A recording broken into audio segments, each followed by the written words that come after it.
Isang magandang araw sa inyong lahat mga ka-agri, mga ka-farmers. May agri tips tayo ngayon. Simple drip irrigation in recycled materials. Ito yung ginawa ko guys. So ngayon, ito yung materials na kailanganin natin. Prepare kayo ng mineral water, empty bottle, gunting, tape at saka wood or bamboo stick. So gagawin natin ngayon ito.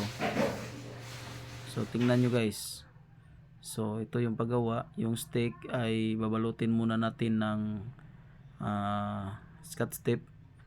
Parang yung mga alikabok sa stick ay mawala. At saka pagdikit natin ngayon sa bottle ay siguradong didikit siya.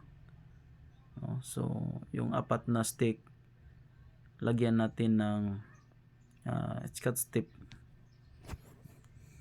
Depende sa inyo, pwede rin yung masking tape, pero yun sa akin is ito yung tape yung ginamit ko.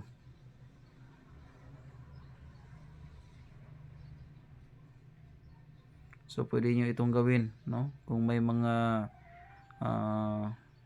backyard gardening kayo sa bahay ninyo or mga flowers na mga tanim, so problema tayo na araw-araw tayo magdilig para hindi malanta. So ito guys, ito mga ka-agri, mga ka-farmers ay hindi bigla yung pagbigay ng tubig, no? Makontrol natin. So hindi naman kailangan ng tanim ng sobra talagang basa yung lupa. So kailangan lang ay may sip-sip siya na tubig. So ang nakagandahan nito guys ay dahan-dahan niyang ibibigay yung tubig sa tanim. So at saka hindi yung 1 litro nito na empty bottle ay nasa 1 to 2 days bago maubos kasi mahina lang kasi yung tubig na ibinigay niya, patak lang, pumapatak lang siya doon sa may puno ng tanim. So ayan guys,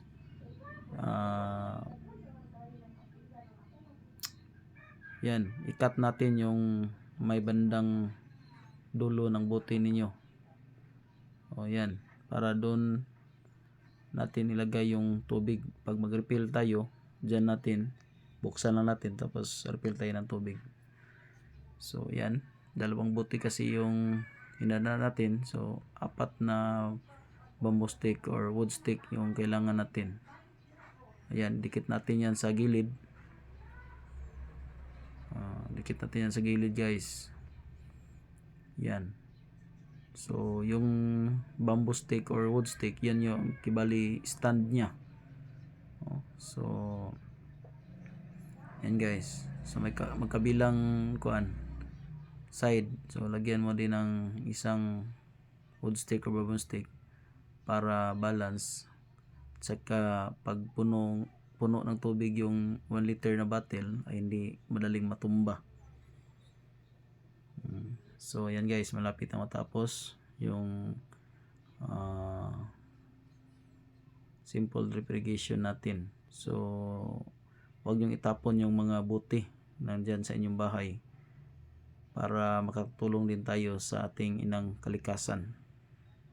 At least mapakinabangan din natin itong mga buti, ang mga empty bottle ng mga mineral waters. So huwag yung itapon guys. So ayan, ikat natin yung bandang dulo ng buti.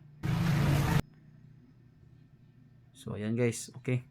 So ayan, ilagay na natin sa tanim na flowers. May flowers tayo dito guys. So ang kasi dito hindi kasi ito maulanan. So kaya ito yung ginawa ko. Yan, nagbuhos tayo ng tubig kada buti. Yan guys. So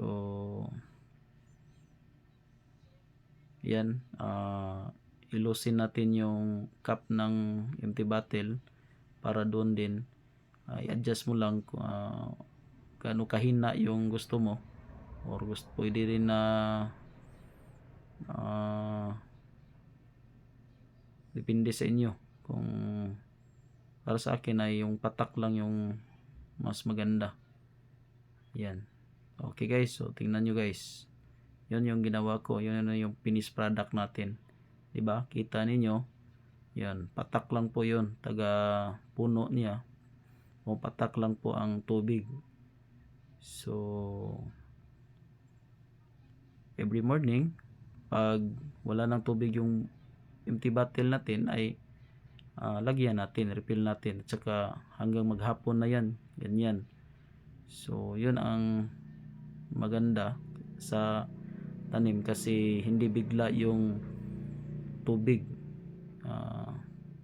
dandahan lang niyang ibinibigay, pumapatak lang siya guys.